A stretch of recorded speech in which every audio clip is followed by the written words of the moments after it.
ഈശോമിശിഹായ്ക്കും സ്തുതിയായിരിക്കട്ടെ. നശ്വരതയിൽ നിന്നും അനശ്വരതയിലേക്കുള്ള 3 ചോദ്യങ്ങൾ.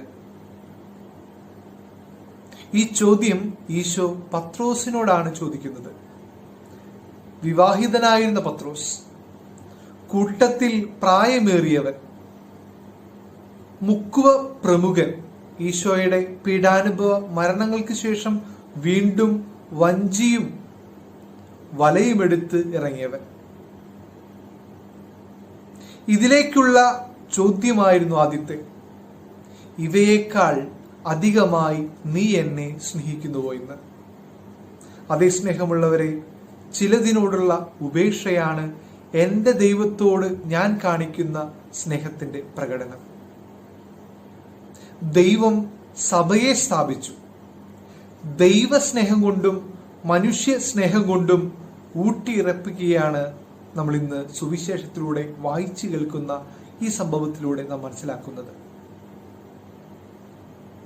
ദൈവത്തിന്റെ സ്നേഹത്തിലേക്ക് മനുഷ്യന്റെ സ്നേഹം ചേർത്ത് വെച്ചുകൊണ്ട് സഭയെ പണിതിരിക്കുന്ന ഈശോമിശിഹ. ഈ സുവിശേഷം വായിക്കുമ്പോൾ മനസ്സിലേക്ക് കടന്നു വരുന്ന ഒരു മനോഹരമായ ഒരു വാങ്മയ ചിത്രമുണ്ട്. അതിപ്രകാരമാണ്. ഈശോ തൻ്റെ പ്രിയപ്പെട്ട ശിഷ്യന്മാരെ, ഒരമ്മ തൻ്റെ കുഞ്ഞു കുട്ടിയെ വളരെ ശ്രദ്ധയോടും വളരെ സൂക്ഷ്മതയോടും കൂടി കുളിപ്പിച്ച് തോർത്തി മാറ്റിയിരുത്തിയിരിക്കുന്നത് പോലെ 3 വർഷക്കാലം ഈശോയോട് കൂടി നടന്ന ഈശോയുടെ വത്സല ശിഷ്യന്മാർ അമ്മയുടെ കണ്ണ് തെറ്റിയപ്പോൾ ഈ കുഞ്ഞി കുട്ടി, കുളിച്ച് വൃത്തിയായ ഈ കുട്ടി മണ്ണിലേക്ക് പെട്ടെന്ന് ഇറങ്ങുകയും മേത്താകെ മണ്ണാക്കുകയും ചെയ്തു. അമ്മ വാരി പുണർന്നെടുത്ത് വീണ്ടും വെള്ളമൊഴിച്ച് കഴുകി വൃത്തിയാക്കുന്ന ആ ഒരു രംഗം. ഈശോ ജീവിച്ചിരുന്നപ്പോൾ അത്രമേൽ കരുതലോടുകൂടി കാത്തു വളർത്തിയ തന്റെ പ്രിയപ്പെട്ട ശിഷ്യന്മാർ ഈശോയുടെ മരണശേഷം, ഈശോയുടെ പീഡാനുഭവ മരണശേഷം, ഉത്ഥാനത്തിന് മുൻപ് പ്രായമേറിയ ഈ പത്രോസ് വീണ്ടും പഴയ ജോലിയിലേക്ക് കടന്നു പോവുകയാണ്.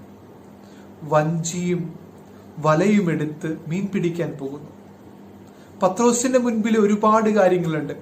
അവന്റെ ഭാര്യയുണ്ട്, കുടുംബമുണ്ട്, അവന് പ്രിയപ്പെട്ടതായിട്ടുള്ള മറ്റു പലതുമുണ്ട്. മുക്കുവ പ്രമുഖനായതുകൊണ്ട് വഞ്ചിയും വലയുമുണ്ട്. ഈശോ ചോദിക്കുകയാണ്, ഇവയേക്കാൾ അധികമായി നീ എന്നെ സ്നേഹിക്കുന്നുവോ എന്ന്. ഈശോ ആ ചോദ്യം നമ്മളോട് ചോദിക്കുന്നുണ്ട്. ഈ ലോകത്തുള്ള നിന്നെ ആകർഷിക്കുന്ന മറ്റു സാധനങ്ങളെക്കാൾ അധികമായി നീ എന്നെ സ്നേഹിക്കുന്നുവോ പ്രിയപ്പെട്ടവനെ, പ്രിയപ്പെട്ടവളെ?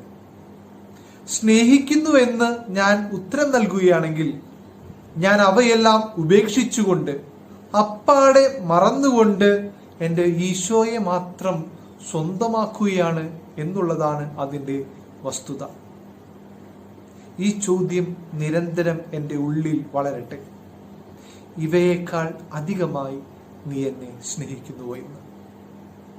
നമുക്ക് ഇവയേക്കാൾ അധികമായി ഈശോയെ സ്നേഹിക്കാൻ, ഈശോയെ മാത്രം സ്നേഹിക്കാനായിട്ട് സാധിക്കട്ടെ. അതിനായി ദൈവം നമ്മെ സമൃദ്ധമായി അനുഗ്രഹിക്കട്ടെ.